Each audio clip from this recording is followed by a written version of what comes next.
Okay. So today's session is all about time, which is a funny thing.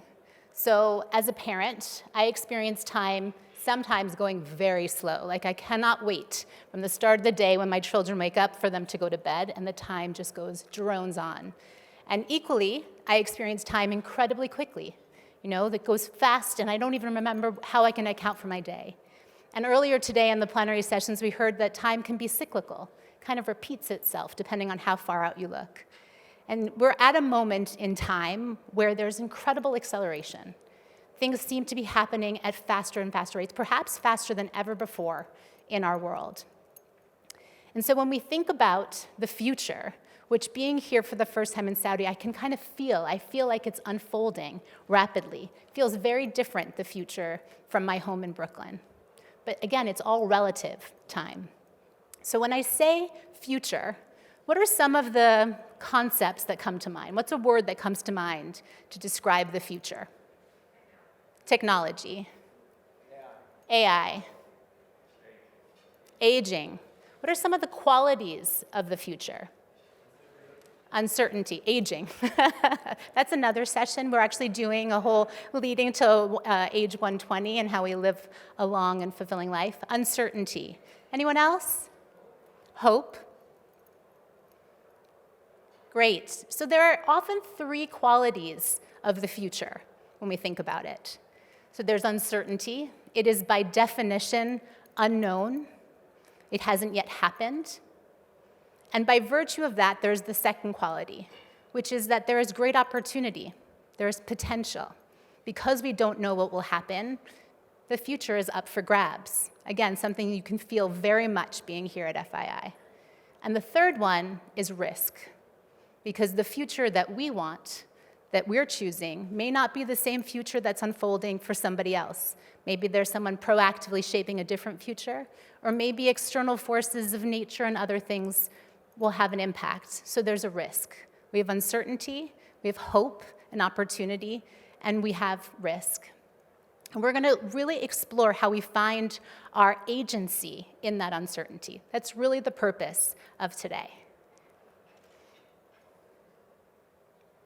So we're going to be using a tool, and that's why you're not going to be sitting here for very long. I'm going to introduce the tool now, and then you'll have a chance to choose a station to actually work with the tool. So this isn't just me standing here on a mic and waxing poetic around time. You'll actually get to explore time. And the way we think about future is along this axis, and no doubt many of you have seen this and possibly worked with it. So when we're trying to understand what's possible in the future, we have a couple of opportunities depending on where we are in agency and uncertainty. When we have high agency and low uncertainty, you can use roadmaps. You can look to the past to give you a sense of how the future is going to unfold. The same is true in forecast. It sort of assumes a linearity in the way things are unfolding. Equally, if you have low agency in moments of high uncertainty over here in the bottom right quadrant, you can use scenarios. You can play with what's possible, but often you don't put yourself in that picture. You kind of assume this might happen. You play with different variables. We're going to be operating in this upper right-hand quadrant with pathways. Has anybody ever worked with pathways? So when you have high uncertainty, which we have in our world today, maybe again higher than we've ever experienced, we also have an incredible amount of agency. I think that's particularly true of the group that's gathered here, the resources, the agency, and the collective vision. So we're going to use a tool to explore pathways called 3 Horizons. It's a very simple and powerful tool to do just that. It basically allows us to look not only as the future in terms of the long term, but what are the pockets of the future that are here today? And how can we really explore what we can do in order to bring them about, so the future isn't just happening to us. So it starts with 2 lines on a piece of paper. Can you see? Yeah. You have this axis, which is pattern. And all I really mean by pattern is kind of what configures our world today. What systems are in place that we sort of take for granted that define our world today. So you can think about, in New York, I think about the New York subway system. It is a pattern of my life. It was hugely disrupted, of course, during COVID. So the patterns that are out there are the things we sometimes take for granted, and we hope that they work, but oftentimes they're fragile depending on what's happening in the world. And then you have this bottom axis, which is time, that word we started with. And you can play with time in all sorts of different ways. And there are 3 horizons operating in any given moment. So you have the first horizon. That's the one we're in now. That's the kind of business as usual horizon. It's the way our world operates. It's how you got on a plane and got here, how you got your ticket. It's the way we understand the world. It's the default. It's what's ubiquitous. And equally, you have at the same time this third horizon. That's the visionary future. That's what we can envision. It sometimes feels really far away. Sometimes it feels really tangible. But it sits in contrast to the way our world is today. But as you can see, it's not just the long term. It exists down here. It's just not dominant yet. It's just not prominent yet. And then you have this second horizon. This is the messy middle. It's literally the space between. It's the innovation zone. It's the experimentation zone. It's very much what all of us are doing here.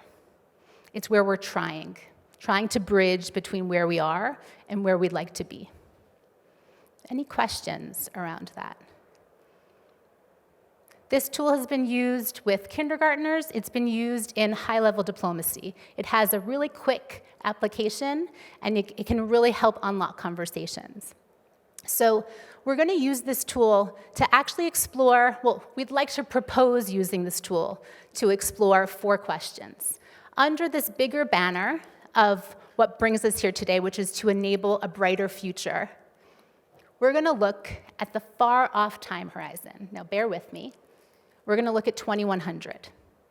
And we chose that time horizon because the further out in time you go, the more you can suspend disbelief and allow your imagination to create a vision of something that's possible. So if I say 2050, you can already, some of you may already have plans for 2050. Maybe you know exactly what vacation you're going to take. But 2100, my children will probably be in their 80s. I will have great-grandchildren. The world will look really different. So we deliberately chose to use 2100 to allow us to envision what the world could look like. And so there are these 4 questions that we'd like to explore, and you have the choice. Now, we have a small group, so if you all end up at one question, fabulous. If we have small groups distributed across them, that's also equally fine. Go to where you have energy. But our big question for you today is to enable a brighter future for humanity. One question is, how will we govern ourselves? What will governance look like? And we'll use the 3 Horizons methodology to actually explore that. The second question is, what will our relationship with the natural world look like? The third is, what will the global economy look like? What will the drivers of value really be? Interesting for those who stayed from the previous session about programmable money. And the fourth one is, what will it mean to be human in 2100? How will we express our humanity? We're in a moment where AI and digitization, my 6-year-old asked me what reality was the other day. I was not prepared for that at all. But what will it mean to be human in 2100? So with that, you have 4 stations around the room. We have governance over there. How will we govern ourselves? What will it mean to be human is over there. Our relationship with the natural world and global economic systems. Now, our invitation is for you to explore one of those areas.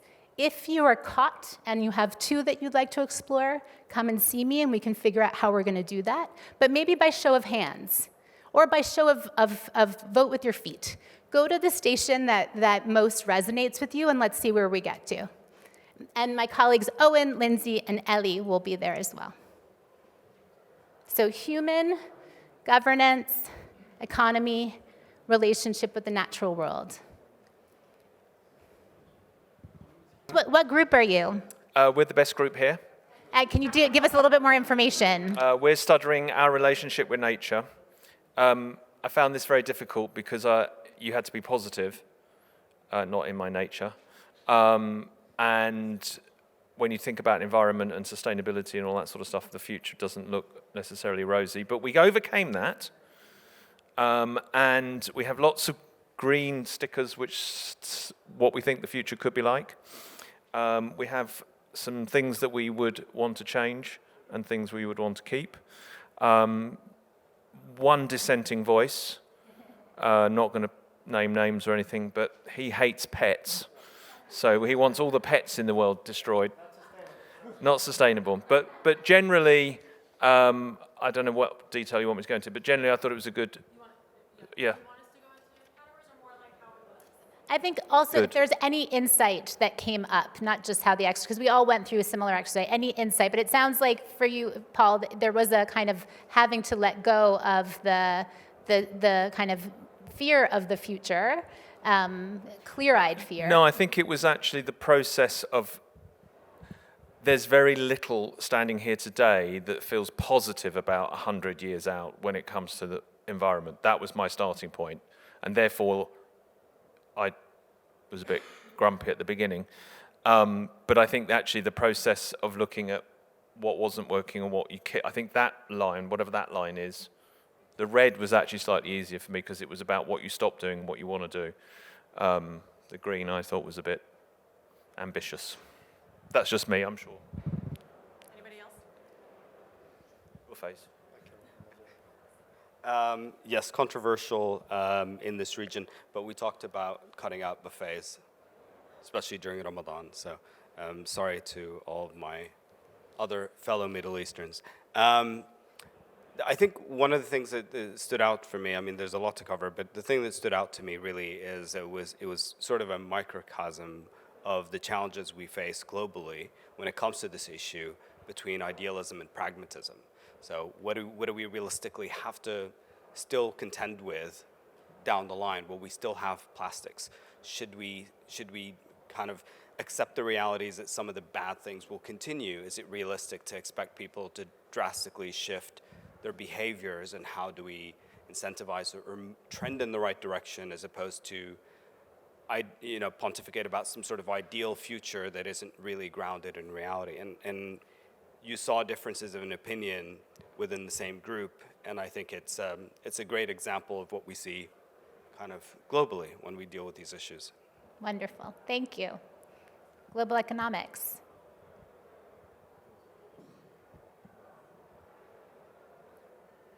Okay, so I'll start and then I'll pass it on and jump in a few. So I think there were a couple of things that were interesting. Number one is the group was thinking about the global economy, but very quickly it connected to the rest.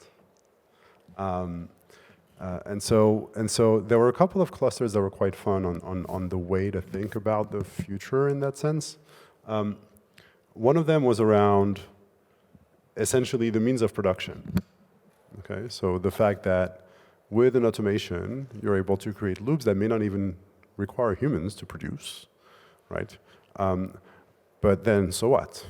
Okay, so you could have universal basic income as a result of this, but for you to do that, you sort of need to have a sort of different way of valuing things. Not just the values, but how you put the value on that. And there was this idea of a global currency element, but decentralized. But a global currency, not just many, just one, as a weight of mechanism. And zero corruption, that was interesting. That came out really, really strongly. In part through full transparency of where the assets are. So that's 2100.